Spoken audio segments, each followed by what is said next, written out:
The art of caring. A coworker, Julie, has found out that she has cancer and will have to have radical surgery. She will be out of the office for 6 weeks or more, depending on what they find when they cut her open. The worst case scenario is that she will have to endure radiation and chemo following the surgery. She lives on her own and has no one close to help her through these difficult days, weeks, months that are ahead of her. Her coworkers treat this news as a top-secret covert operation. Everything is hush-hush.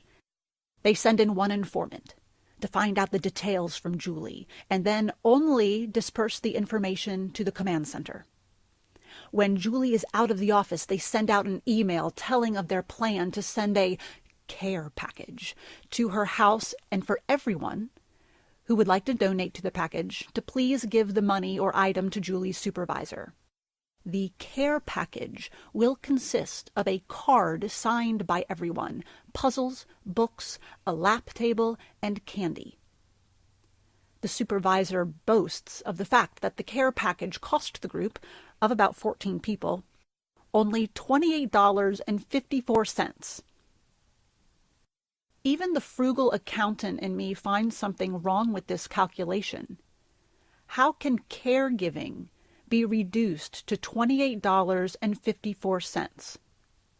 If we divide that by the people directly affected by Julie's absence, it is around $2.03 per person.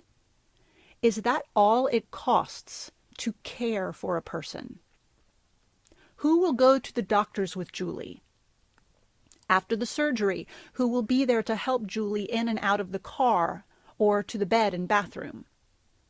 Who will be there to do the laundry, to pick up after her? Simply put, to take care of her basic needs. Who will be there to run errands, pick up groceries, and make dinner for her? Where is that in this care package worth $28.54? Caring for someone transforms feelings into action. I must do something to care for someone. Picture the ideal mother and infant. She fulfills the baby's every need.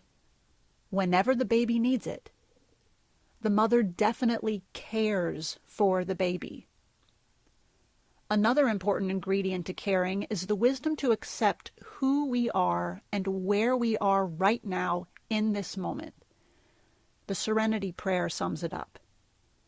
Grant me the serenity to accept the things I cannot change, courage to change the things I can, and the wisdom to know the difference. It's ironic that I believe that I have the power and the wisdom to know what's best for you. In my head, I really know that I don't, but that never stops me from trying. My heart takes over when I see you in emotional and physical pain, and all I want to do is take the pain away, do whatever I can and say whatever I need to stop your pain. Your pain is my pain, and I don't like pain. Standing back from the situation, I convince myself that I can see the mistakes that have added to your turmoil and pain. If only you would listen and hand over your free will to me, I can make your life so much easier for you and solve all your problems with my quick-witted tongue and a snap of my golden fingers. Just hand over your life to me and I'll show you. Why can't you see that? No. The better question is, why can't I see what I'm trying to do to you? As we said before, we often underestimate our power to change ourselves, just as we overestimate our power to change others. And why would I want you to change in the first place? I love the differences that make you who you are. So why am I constantly trying to remake you into another me? There must have been a need in my life that you stepped in to fill, because why else would I have attached myself to you in the first place? If we were exactly alike, then one of us would be redundant and irrelevant. No, You shouldn't have to change unless you want to change. And I should accept that fact. As your friend, I'm here to support and help you, not dictate your life. We both need the courage to change the things we can, accept the things we cannot change, and gain the wisdom to know the difference. I admit that this is very hard for me. When you tell me of your problems, I feel your pain and imagine what you are going through. From my vantage point, I can see the wounds so clearly that all I want to do is get in there and stop the bleeding, but I can't. It's out of my control. It's easier for me to sit back and dole out advice, telling you what you ought to do in your situation.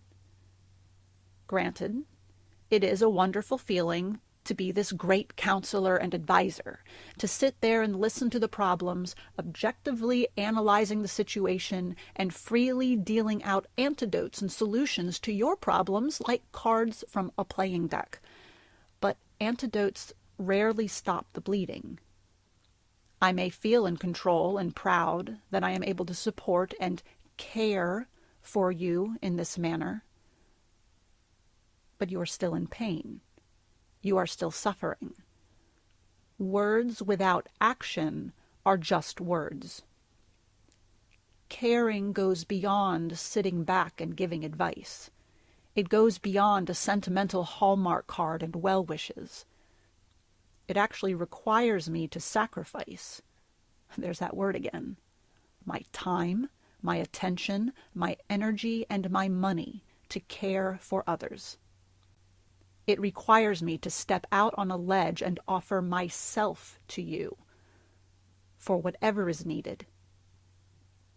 I have to let go of the control that I hold so dear and allow you to direct me as to what you need of me.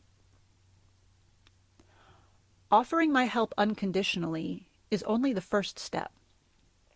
I cannot help you if you will not accept my help, no matter how hard I try.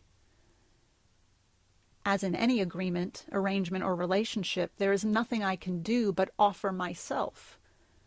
As painful as it is to accept, it is up to you to freely accept me or reject me. I know it is difficult for you to trust friendship enough to depend on it. Most people are as reluctant to accept help from others as they are in relinquishing control of it.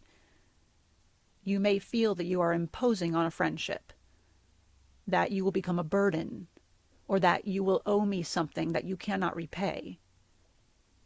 You may have accepted help from others only to be betrayed and burned by it later. I know how difficult it is to trust. You may also be afraid that by accepting help from me, you will be giving up your control, your independence, your dignity, your power, your self. You would rather suffer alone than deal with these additional fears that come along with accepting help. You're reluctant to impose on and trust my friendship, not realizing that caring for and accepting care from one another are key elements of a relationship.